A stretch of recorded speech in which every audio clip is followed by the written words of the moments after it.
आओ हम आरंभ में चलें और देखें कि बाइबल इसके बारे में क्या बताती है कि ये कैसे आरंभ हुआ। आरंभ में परमेश्वर ने आकाश और पृथ्वी को बनाया। परमेश्वर ने अंधेरे को एक तरफ किया और कहा उजियाला हो। उसने उजियाले को दिन कहा और उसने अंधेरे को रात कहा। पहला दिन हो गया। तब परमेश्वर ने ऊपर के पानी को नीचे के पानी से अलग करने के लिए एक अंतर बनाया। उसने उस अंतर को आकाश कहा। दूसरा दिन हो गया। परमेश्वर ने पानी को एक स्थान पर इकट्ठा किया और सूखी भूमि दिखाई दी। उसने सूखी भूमि को पृथ्वी कहा और इकट्ठे हुए पानी को समंदर कहा। तब उसने घास, अनाज के पौधे और पेड़ बनाए। तीसरा दिन हो गया। तब परमेश्वर ने आकाश में ज्योतियां बनाई। उसने दिन के लिए सूर्य, रात के लिए चंद्रमा और सभी तारे बनाए। चौथा दिन हो गया। परमेश्वर ने पानी में तैरने के लिए मछलियां और आकाश में उड़ने के लिए पंछी बनाए। फलों फूलों उसने उनसे कहा संसार को संगीत और पानी में चिपचिपाने की आवाजों से भर दो। पांचवा दिन हो गया। इसके बाद परमेश्वर ने जानवर बनाए। उसने खेतों के जानवर, जंगली जानवर और जानवर जो भूमि पर रहते हैं बनाया। अभी केवल एक और चीज बनानी है। परमेश्वर ने कहा सब चीजों से विशेष अभी केवल एक और चीज बनानी है।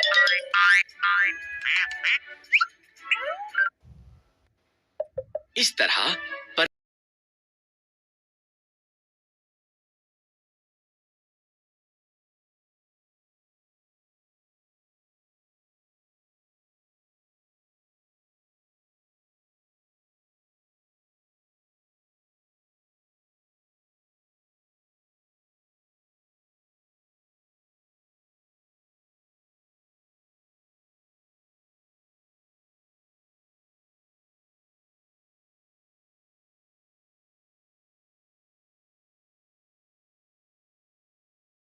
एक सुंदर बाग में रहते थे जो परमेश्वर ने उनके लिए बनाया था। पर शैतान एक धूर्त सांप की तरह आया और आदम और हव्वा की परीक्षा ली। क्या परमेश्वर ने तुमको सही में कहा इन पेड़ों के फलों को मत खाओ? सांप ने हव्वा से पूछा। केवल बीज वाले पेड़ से, हव्वा ने जवाब दिया। अगर हम इससे फल खाएं तो हम मर जाएंगे। तुम नहीं मरोगे, सांप ने कहा। यहाँ पर एक कारण है कि क्यों परमेश्वर नहीं चाहते कि तुम इस पेड़ से खाओ। अगर तुम खाओगे तो तुम उसके जैसे बन जाओगे। जो वो जानता है तुम भी जानोगे। हव्वा ने फल खा लिया। उसने कुछ आदम को भी दिया जो उसके साथ था। उसने भी इसे खाया और एकदम से उन्होंने वो जाना जो उन्होंने पहले कभी नहीं जाना था। एक बात तो वो जानते थे, वो ये कि वो नंगे थे। उन्होंने अपने आप को ढकने के लिए पत्तों को जोर-जोर से लिया।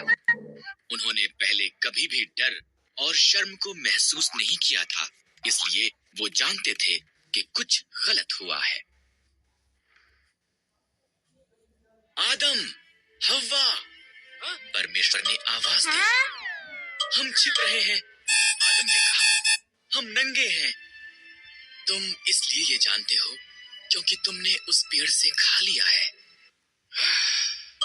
परमेश्वर ने गहरी सांस ली। तब आदम ने हव्वा को दोष दिया और हव्वा ने सांप को दोष दिया।